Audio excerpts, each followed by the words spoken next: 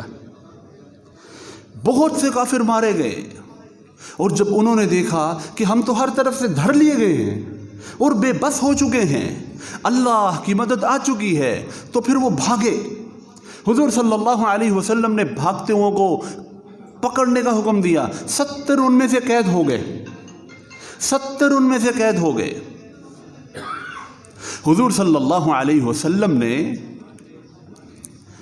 جب عظیم فتح حاصل کر لی تو حضرت اسامہ بن زید رضی اللہ تعالیٰ عنہ کو مدینہ منورہ میں بھیجا کہ جا کے فتح کی خوشخبری سنائے، اور جب وہ پہنچے ہیں مدینہ منورہ میں اور جا کے کہا کہ مسلمانوں کو عظیم فتح ہوئی ہے، تو وہاں کے منافقین مذاق اڑانے لگے، تمہارا دماغ خراب ہے، یہ کیسے ہو سکتا ہے کہ اتنے بڑے بڑے شہسوار جن کے پاس مال و دولت کی کمی نہیں، ہتھیار کی کمی نہیں، طاقت کی کمی نہیں، اور تم بھوک کی حالت میں بغیر ہتھیار کے کیسے ان پہ غالب آ سکتے ہو؟ انہوں نے کہا اس کا دماغ خراب ہے، یہ ایسے ہی آ کے بولنا شروع ہو گیا، العیاذ باللہ۔ اور جب کافروں تک خبر پہنچی کہ ہمارے فلاں بڑے بڑے سردار ابو جہل، عتبہ، شیبہ وغیرہ سارے مارے گئے ہیں، تو ان کو بھی اس بات کا یقین نہیں آیا، لیکن جو ہونا تھا وہ تو ہو چکا تھا، اللہ کی مدد آ چکی تھی، اور اللہ تعالیٰ نے کافروں کو زبردست قسم کی شکست سے دوچار کیا تھا، اور مسلمانوں کو اللہ نے عظیم فتح عطا فرمائی تھی۔ اور اس جنگ کے موقع پر اللہ نے حضور صلی اللہ علیہ وسلم کی بھی دعا قبول فرمائی، ابو جہل کی بھی دعا قبول فرمائی۔ حضور صلی اللہ علیہ وسلم کی دعا، اللہم انجز ما وعدتنی، یا اللہ جی جو وعدہ آپ نے ہم سے کیا ہے اس کو پورا فرما دیجئے اور ہمیں فتح نصیب فرما دیجئے۔ حضور صلی اللہ علیہ وسلم کی بھی دعا قبول ہوئی، اور ابو جہل وہ کیا دعا مانگ کے آیا تھا؟ وہ کہہ رہا تھا دعا میں کہ یا اللہ مجھ میں اور محمد صلی اللہ علیہ وسلم میں تجھے جو زیادہ محبوب ہے اس کو فتح عطا فرمانا۔ تو اللہ نے دونوں کی دعائیں قبول فرمائی اور مسلمانوں کو اللہ نے عظیم فتح عطا فرمائی۔ جب کافروں کی ایسی بری شکست کی خبریں مکہ مکرمہ میں پہنچی تو ہر گھر میں صف ماتم بچھ گئی، 70 کافر مارے گئے تھے، ہر گھر میں صف ماتم بچھ گئی، اور انتقام کی صدائیں گونجنے لگی کہ اب ہم نے مسلمانوں کو چھوڑنا نہیں ہے، ہمارے بڑے بڑے سردار انہوں نے زیر و زبر کر کے رکھ دیے۔ اسی کے نتیجے میں پھر غزوہ احد پیش آیا کہ ابو سفیان جو اس وقت قافلے میں تھے، پہلے غزوہ بدر میں شریک نہیں تھے، بعد میں رضی اللہ عنہ بنے، پھر ان کی سرداری میں اگلے سال سن 3 ہجری میں غزوہ احد پیش آیا۔ وہ انشاءاللہ آئندہ جمعے اس کا خلاصہ عرض کریں گے۔ اللہ تعالی ہم سب کو حضور صلی اللہ علیہ وسلم کا سچا جانثار بنائے، ایمان کی اعلیٰ ترین سطح عطا فرمائے۔ وآخر دعوانا الحمدللہ رب العالمین۔